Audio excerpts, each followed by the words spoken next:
Welcome to the July 2019 Star Wars Canon Update. Last month we got one new novel and 12 comics, so let's get started.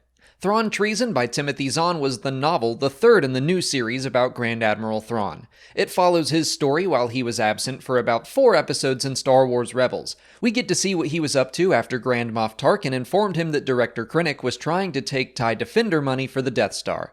There's some cool stuff in the book, mostly dealing with the Chiss ascendancy and the threats of the unknown regions, but unfortunately I wasn't crazy about it. It just felt limited by what we already know thanks to Star Wars Rebels. The stuff about the TIE Defender doesn't matter since we know it gets destroyed anyway. We also know Thrawn doesn't have to worry about the consequences of any of his potentially treasonous actions since he's about to go missing with Ezra.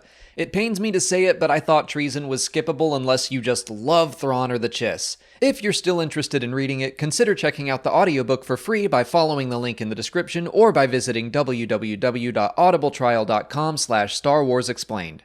But moving into the comics, the main Star Wars run began a new arc with a new writer, Greg Pak. In issues 68 and 69, our heroes split up on various missions. Han and Leia are trying to throw the Empire off the rebellion's scent as they search for a new planet to call home. They meet some trouble in the form of a local gang, but are helped out by an old romantic interest of Leia's.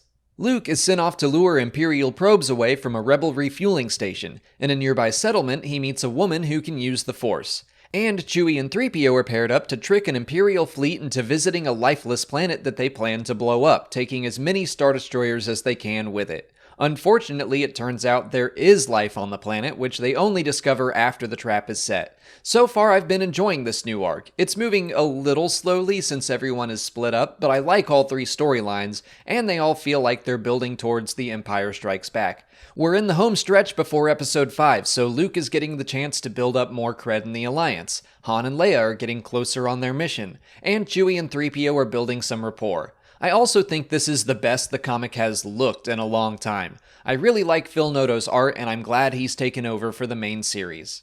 The Age of Resistance comics began this month with dedicated stories about Finn and Phasma and the Special. I thought Finn's story was just okay. We literally see him mop Starkiller Base, and then he's sent to help remove an infestation of the planet's wildlife, some bat-like creatures. But he feels bad for intruding on their home, so he smuggles them off-planet. Finn is a good guy, not cut out for stormtrooper life, but we already knew that. I didn't feel like I learned anything new about him.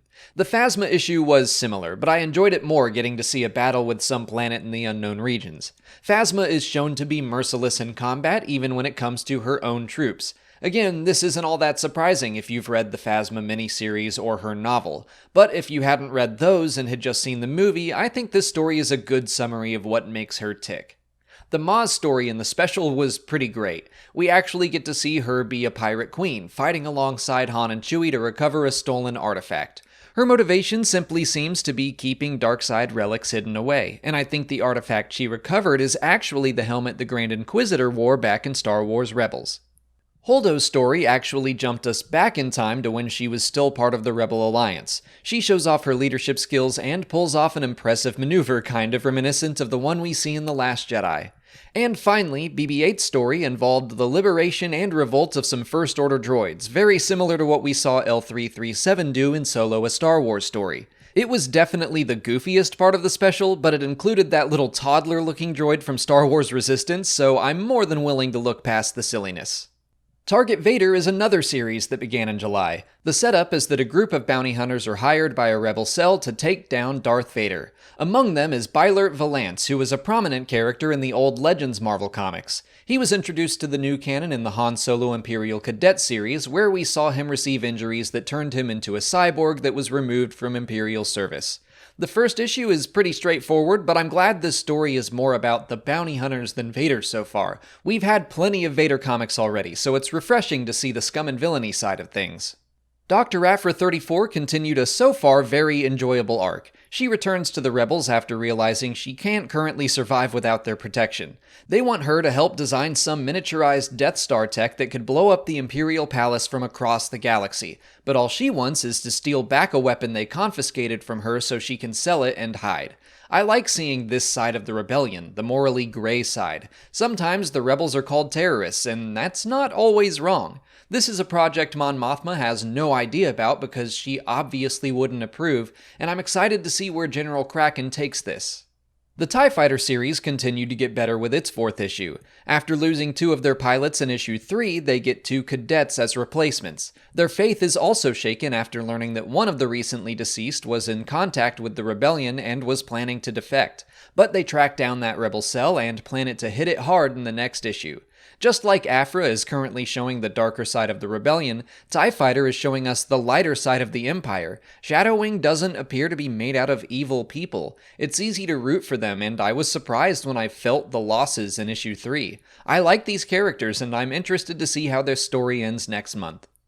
Galaxy's Edge 4 finally gave us the backstory behind this mysterious relic being held by Dok-Ondar. It's called the Sword of Kashun, forged by a sect of Sith warriors who thought lightsabers were for the weak. So the flashback story this time around is about how Dr. Aphra stole it from Moraband, the Sith homeworld. This is the kind of stuff I love Aphra for, so weirdly, Galaxy's Edge was a better Aphra comic than Dr. Aphra this month for me.